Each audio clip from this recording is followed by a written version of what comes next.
Hello Gemini, thank you for joining me for your weekly forecast for week commencing the 15th of October for the Sun or the Ascendant. There's been quite an almighty clash between the Sun and Pluto over the last week, and that does come to a close as this week begins. Also, Venus and Mars were in a testing right angle too the first 2 weeks of October. So if there have been tensions around a business relationship or at work where perhaps someone's been taking your goodwill for granted, you've probably been putting down some firmer parameters and boundaries, which is a really good thing. But your ruler Mercury moved last week into a very precise part of your scope, and this week itself is squaring up to Mars. This suggests that you could have quite a lot of excess nervous energy. A great way to deal with this will be to up your exercise regime, but equally don't try to do too much this week. Try to pace yourself, pick your priorities and stick to them.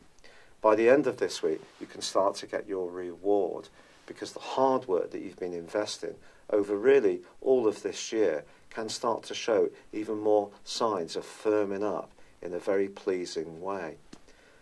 This is going to require you to be very thorough and very practical in your approach to resources, and especially those that you share with anyone else or in business relationships. But you can do it, but it is just dealing with the fact that someone you encounter this week may be not necessarily the first to congratulate you on your talents and your flair, which continue to be riding high. It's been a real pleasure being with you, Gemini. I'd love it if you would like or comment on this video. Or if you've yet to do so, please do subscribe to this channel. Thank you. Hello Gemini, thank you for joining me for your monthly forecast for October for the Sun or the Ascendant.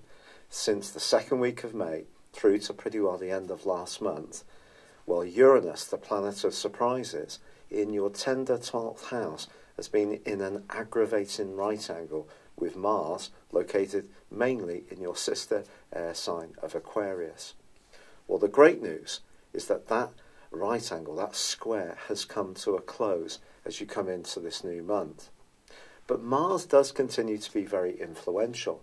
Mars in Aquarius for you is very much about adventurism, exploring, travel, but also fending off any confinements. So if there has been situations which have been difficult to deal with, and especially of a more psychological nature, for example, circumstances that were beyond your control, where perhaps you've had to be very self-sacrificing with someone who's going through the mill close to you, or perhaps you've been working feverishly behind the scenes on something that's important, but this has been limiting your scope to be a freer spirit. There may have been a sense of this quite strongly over the last 6 months, but that can start to lift this month. But Mars, ironically, is forging a testing angle to Venus for the first 2 weeks of October.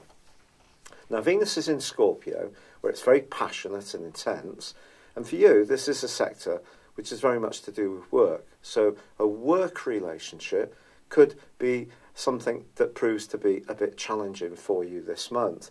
Or perhaps in a relationship, a closer relationship, it feels that you're doing more of the giving around the more practical elements of the tie.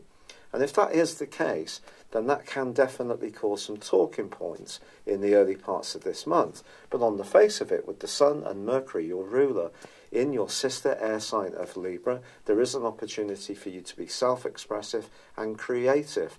Not least that there is a new moon on the 9th, which should help you to showcase your talents really brilliantly. But the issue is that on the 5th, Venus goes into a retrograde, one which is going to last through to the end of the month. So I do feel around a relationship, something to do with your more self-sacrificing nature could be challenged, or perhaps you're being pushed to take more responsibility around an obligation, and it could be you that's resisting this ask, if you like, this pressure. But the new moon is also forging a link with Neptune. Now, Neptune, since 2012, has been wonderful if you're a compassionate person who uses your intuition or imagination in the way you link with the wider world.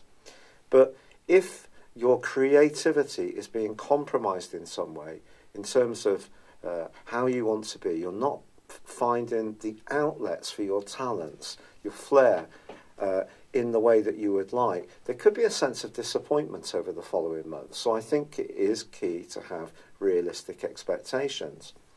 But also on the 10th, your ruler Mercury joins up with Venus in the sign of Scorpio, where of course you already have Jupiter. Now Jupiter's been forging that fabulous angle with Pluto of late, which really has given you an opportunity to make progress around work and be much more focused in getting a return on the investment of labour and optimism that you often bring to situations. But Mercury moving into this area can help you to really grapple with the nitty-gritty. And certainly from the 20th to the 25th, when Mercury forges a fantastic angle to Pluto, you will have the ability, almost like X-ray eyes, to penetrate through any problem and really get to the nub of what it means. This can be in a psychological context, it can be more of a practical one, but you will be a formidable person when it comes to analysing and really distilling the benefits of any situation. Now, pleasingly, in the last 10 days of this month, Mars is actually forging a superb angle to Pluto too.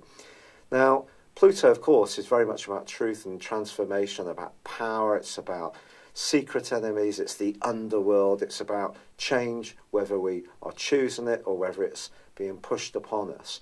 But I think this angle between Mars and Pluto suggests that if you can be imaginative and open-minded in terms of the people that you're connecting with, then some very powerful influences can come through. And as long as you're working for the good of all, not just for yourself, then Pluto can be very supportive to Mars, and your motivation can be extraordinarily high in the last 10 days of October.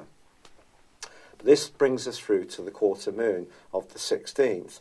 This occurs in Capricorn, along with Saturn and Pluto already there. So this is all a very passionate, seething set of energies, which is very much about renewal. But obviously, in order to embrace renewal, sometimes we have to go through a period of letting go of what's no longer appropriate.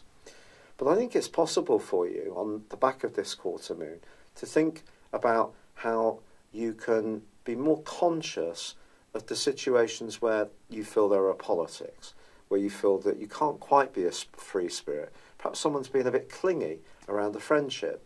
Perhaps they're being a bit jealous of you. Or perhaps someone's motives are more to do with possession in some kind of way. This could be particularly so in a very close romantic alliance. So some energies come up around that, and especially with Venus tracking backwards and that square with Mars, if something isn't working around a relationship, it will need addressing. But the Sun then moves on the 23rd into Scorpio, joining up with Mercury, joining up with Jupiter, joining up with Venus.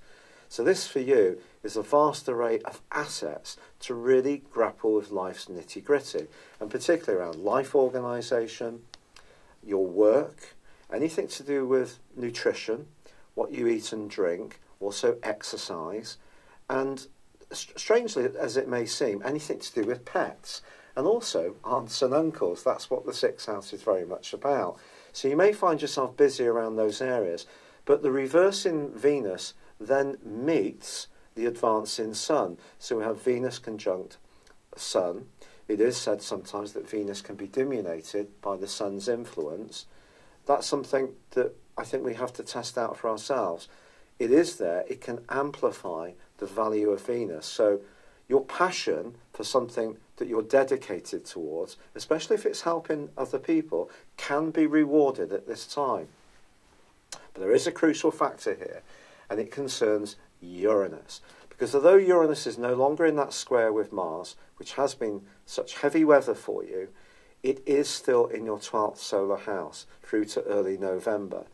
And I just feel, because it goes opposite both Venus and the Sun at this time, just at the start of the last 10 days of this month, it's possible that you could start to feel that any obligations and responsibilities that you have that are not necessarily chosen ones, they're more the circumstances.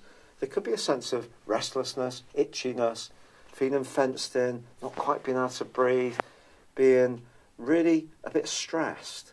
And also, these the conjunction between the Sun and Venus and the opposition with Uranus feeds into the nodal axis, which is reversing across Leo and Aquarius. So what we get is a grand fixed cross.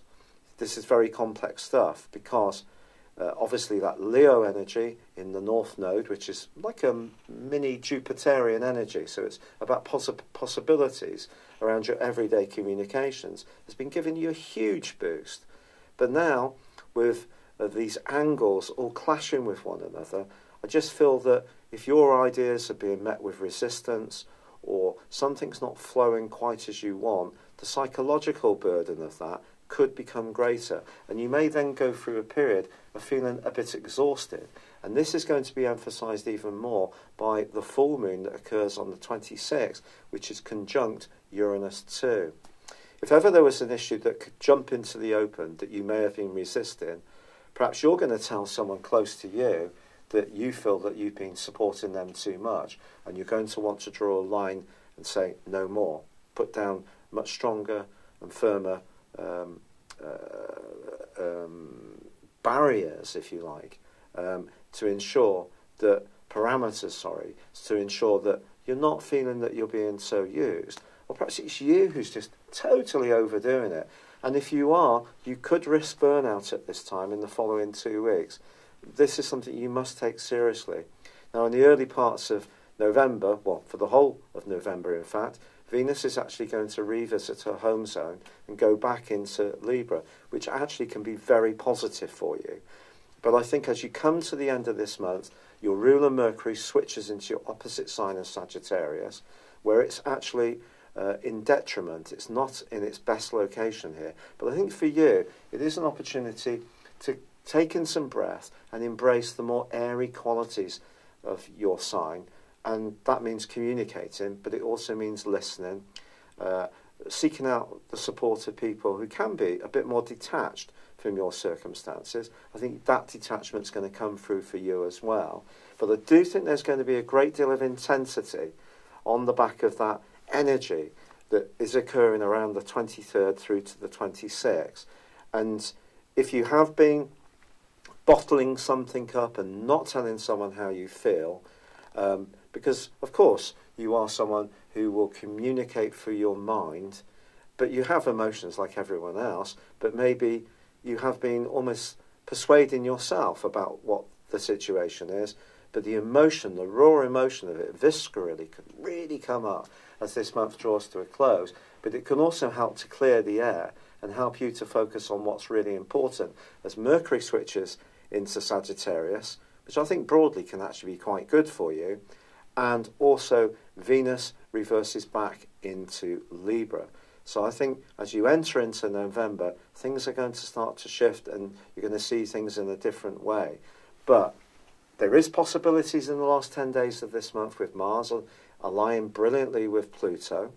It's just making sure that the detail of things is taken care of, but also the more psychological side of things, because Uranus is a surprise energy. It's an electric energy.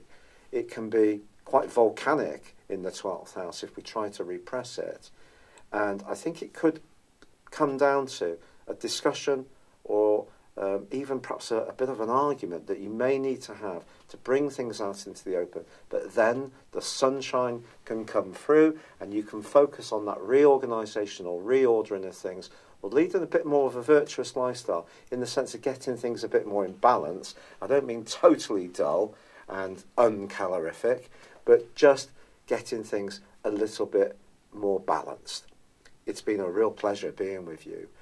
I'm so grateful for all the fantastic, lovely comments and suggestions to help me with my rheumatoid arthritis. It is proven to be a bit of a battle. I've had to be on steroids recently because I was just in so much pain. But I am doing all the natural stuff and embracing a lot of the great suggestions that I've had. There's just so many. I am so thankful. So if you've written in, thank you so much. If you've not before, please comment on this video or like it. Or if you've yet to do so, please subscribe to this channel. Thank you so much. Hello, thank you so much for watching my video. I'd love you to join me at my Horoscope Ace app. You can find this at www.horoscope-ace.com. You can use it through Android, iOS, Apple or Facebook. Check out your ascendant or your moon sign or download your free birth chart. There's all your favourite videos, plus there are daily, weekly, monthly and yearly horoscopes for general, love, Chinese and Indian astrology. If your passion is tarot, there's my brilliant 3-card money or love tarot readings too. And it's all there at www.horoscope-ace.com. Thank you.